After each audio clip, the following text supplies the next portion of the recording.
بسم الله الرحمن الرحيم الحمد لله رب العالمين الصلاة والسلام على أشرف الأنبياء والمرسلين أما بعد فقد قال الله تعالى في كتابه المجيد والفرقان الحميد وقوله الحق بسم الله الرحمن الرحيم ولقد كرمنا بني آدم وقال رسول الله صلى الله عليه وآله وسلم أنا مدينة العلم وعلي بابها صلوات الله اللهم صل على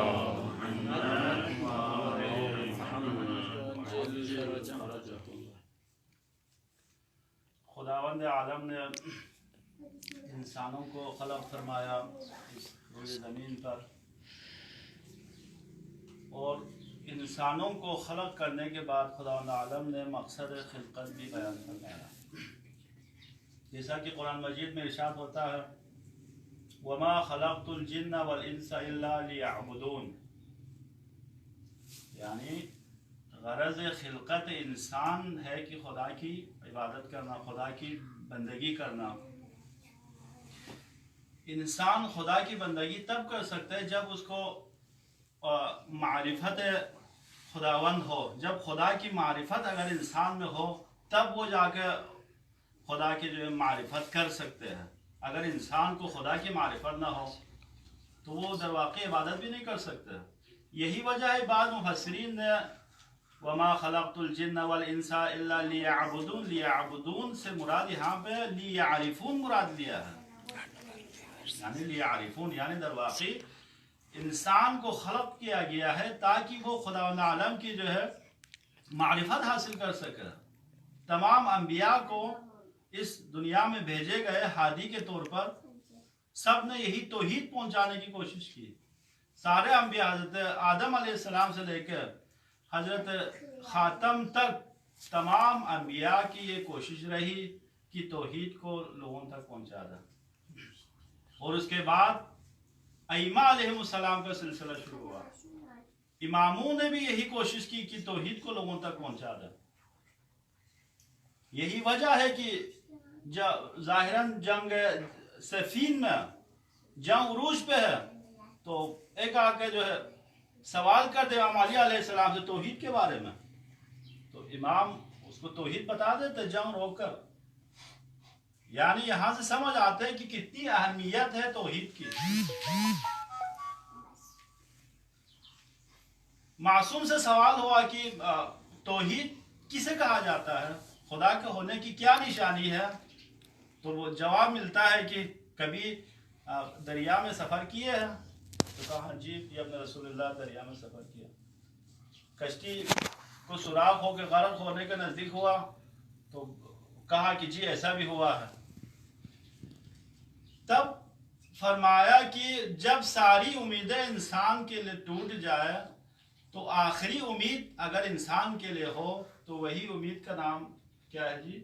توحید ہے، وہی خدا ہے۔ یعنی ہر انسان کی فطرت میں توحید شامل ہے،